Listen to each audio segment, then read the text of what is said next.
আসসালামু আলাইকুম ওরহমতুল্লাহ। আমাদের আজকের বিশেষ পর্বে আপনাদের সবাইকে স্বাগত জানাচ্ছি। আমাদের আজকের আলোচনার বিষয় গর্ভবতী মায়েদের জন্য বিশেষ আমল।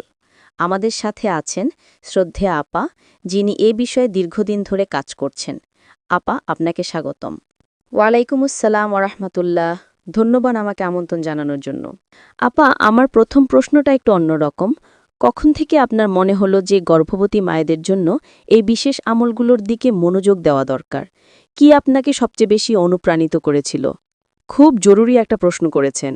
তবে আপনি কিছু মনে না করলে আমি একটু উল্টো দিক থেকে শুরু করতে চাই। অবশ্যই, শতভাগ। দেখুন, আমরা সাধারণত কি আমল করব, কখন করব, কিভাবে করব, এগুলো নিয়ে অনেক কথা বলি। কিন্তু আমার কাছে সবচেয়ে গুরুত্বপূর্ণ প্রশ্ন হলো, কেন করব? ধরুন, এখন সবাই মোটিভেশনাল স্পিচে বলে, কেন দিয়ে শুরু করুন।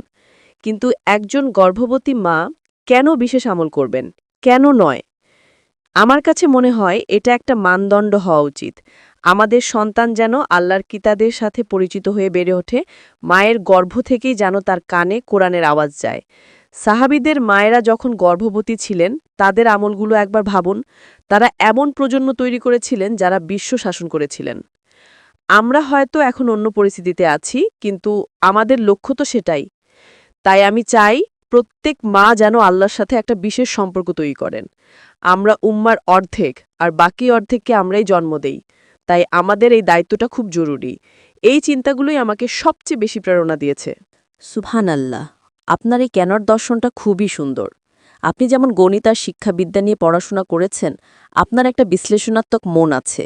আপনি কি মনে করেন আপনার এই একাডেমিক ব্যাকগ্রাউন্ড, এই আমি সেরাটা দেব, এই মানসিকতাটা আপনার আমলের প্রতি মনোযোগ বাড়াতে সাহায্য করেছে?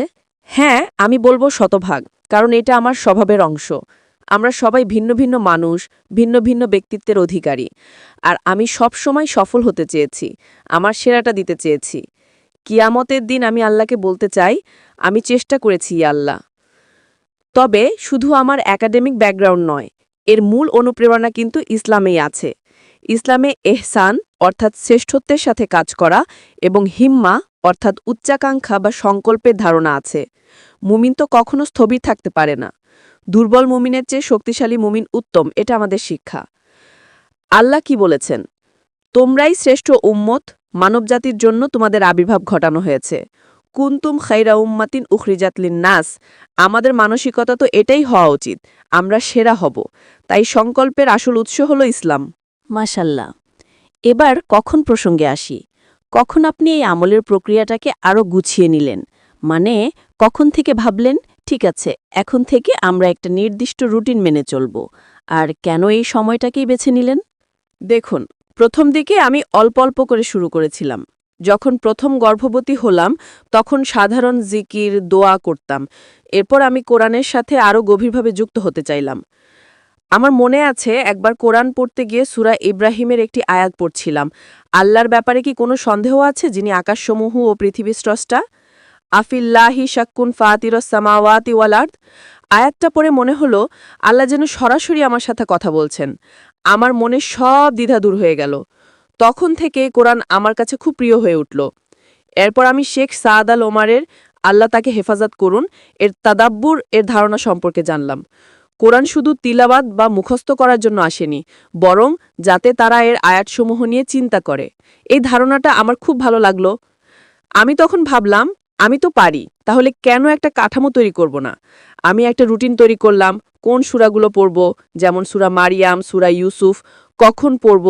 এই কাঠামোটা আমাকে আল্লাহর সাথে সম্পর্ক আরও মজবুত করতে সাহায্য করেছে।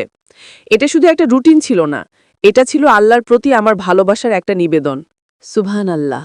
আপনার এই অভিজ্ঞতা আমাদের সবার জন্যই শিক্ষণীয়। ফারিহা আপা, আপনার মূল্যবান সময় দেওয়ার জন্য অসংখ্য ধন্যবাদ। আল্লাহ আমাদের সবাইকে আপনার মতো সংকল্প নিয়ে দ্বীনের পথে চলার তৌফিক দিন। আল্লাহ হাফেজ। আপনাকেও ধন্যবাদ।